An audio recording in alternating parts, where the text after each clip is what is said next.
feels like. This is how Don Robbie felt after the natural Ozempic diet allowed him to see his trainers again. This is everything. Ledley King will always be a legend for Spurs, and now you can add Martin Luther to the list because we are free at last.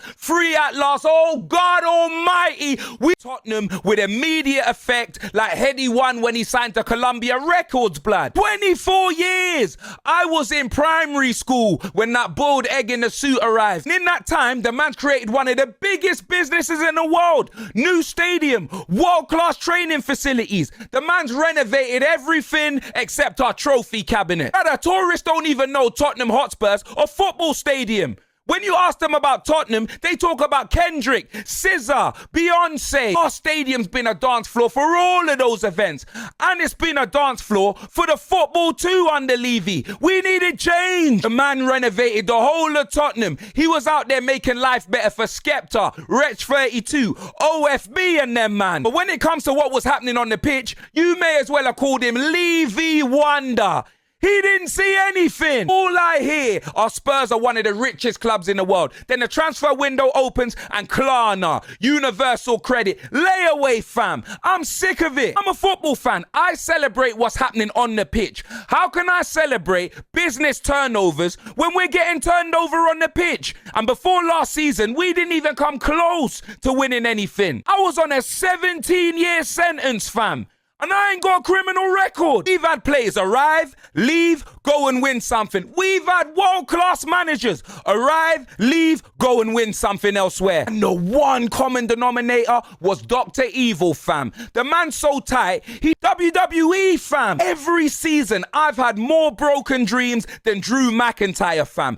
Every time Tottenham get near the line disappears like it was in front of Ike Turner, fam. We have to thank Daniel Levy for everything he's done for the club as a business. Everything. But when it happens to what happens on the pitch, it's like a woman expecting kids from a man with a vasectomy, fam. A vasectomy, blood. Now he's gone, I better see more changes than Tupac and Fredo put together, bruv. Joe Lewis, John Lewis, Leona Lewis, all the Lewises, fam. I want to see an injection like a COVID patient. I want to see it. Say what you want about Daniel Levy and the mistakes he made along the way, but he has left us in the best position to step up like Channing Tatum, fam. I'm excited. We could be bound for glory like TNA Wrestling, fam. See this news right here? This news right here could be bigger than Kylian Mbappe joining Tottenham, fam. I'm serious. Table club, you could say. Has he come in and over the last 25 years, have we become a club that is competing in those European spots? Correct. Has he come in and built one of the best stadiums in Europe, arguably the world? 100%. And when I go there, I absolutely love it. Have we built a training ground that is state of the art, and when players come in, they absolutely talk raving reviews about it? And even Maz, who is head coach of SDSFC, he coaches at Arsenal Youth. He says one of the finest things you like. That is off the departure of executive chairman Daniel Levy. No, we might have to bin off the rest of the 10 minutes just to chat about this. Wow. Daniel Levy has left Spurs. Wow. Okay. Change the topic. Change the thumbnail. Change the thumbnail.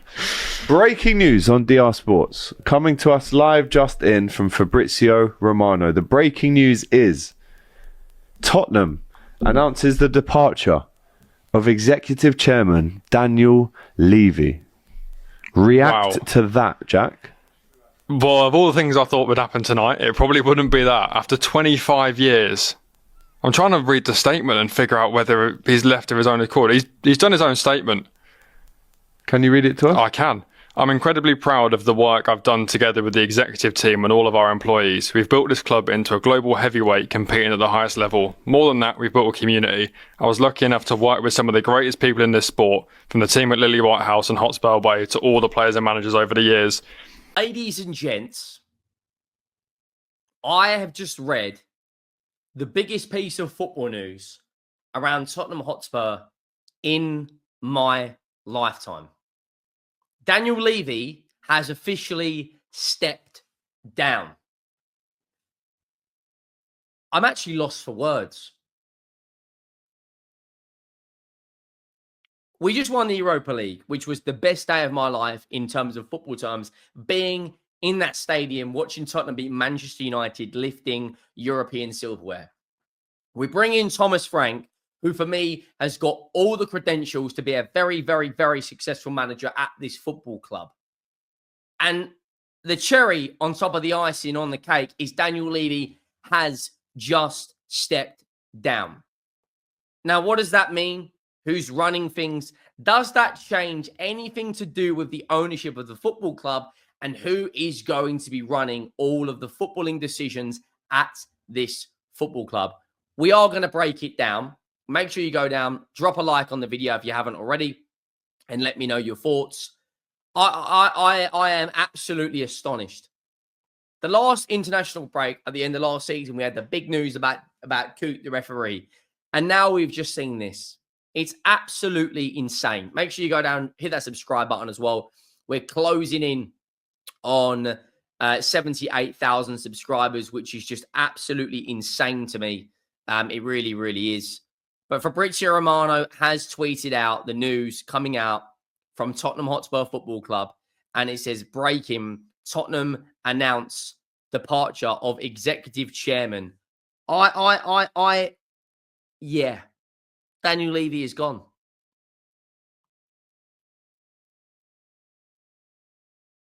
That's absolutely insane.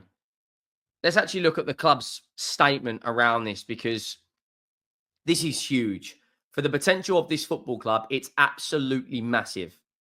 This is the official statement from the football club, and it says the following. Tottenham announce that Daniel Levy has stepped down from his role. Down as executive chairman of Tottenham Hotspur. Absolutely massive news. We're going to break down the pros and the cons of his time at Tottenham Hotspur and make a bit of an assessment of where Tottenham go from here.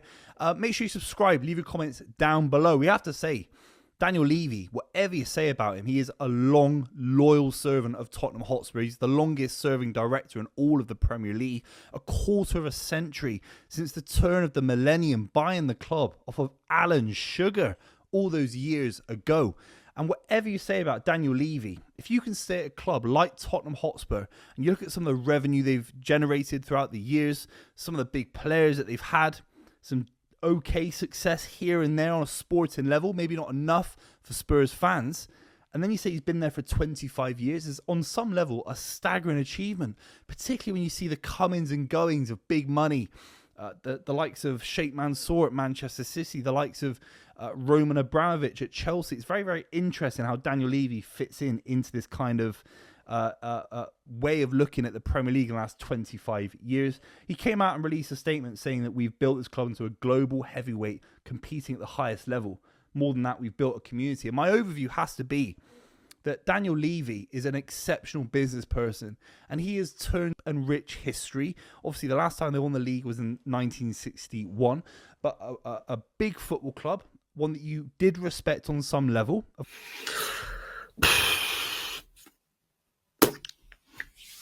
Seriously, it's bad news. Daniel Levy has stepped down from his duties at Tottenham Hotspur. It's mad, and people might think, why it's so sad? Why do you care? He's the reason that Tottenham are never going to win anything substantial, in my opinion.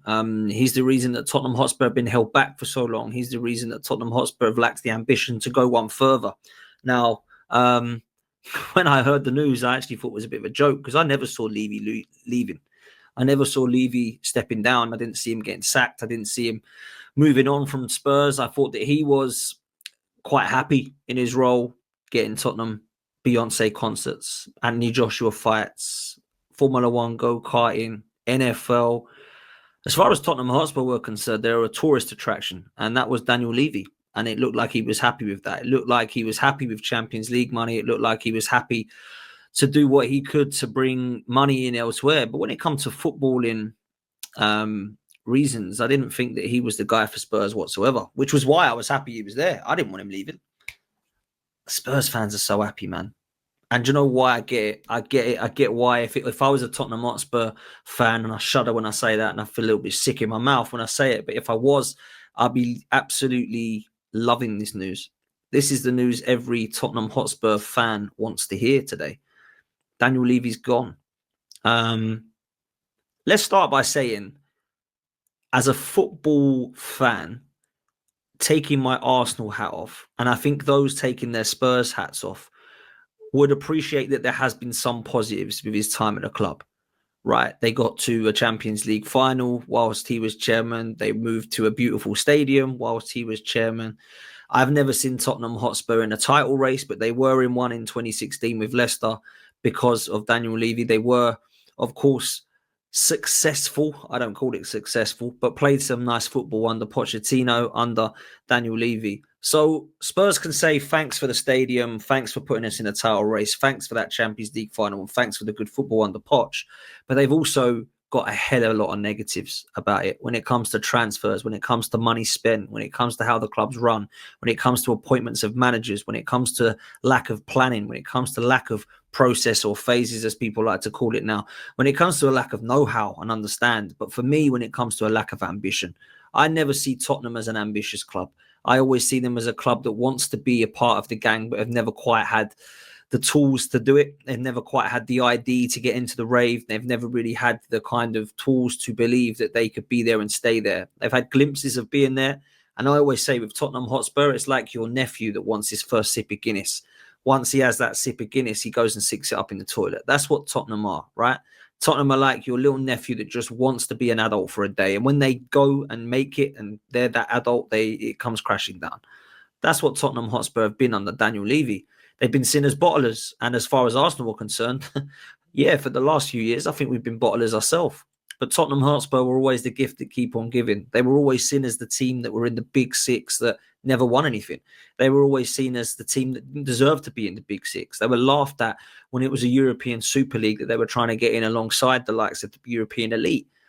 So Tottenham have always been a club to be bantered and laughed at. And that has been in the majority of Daniel Levy's reign.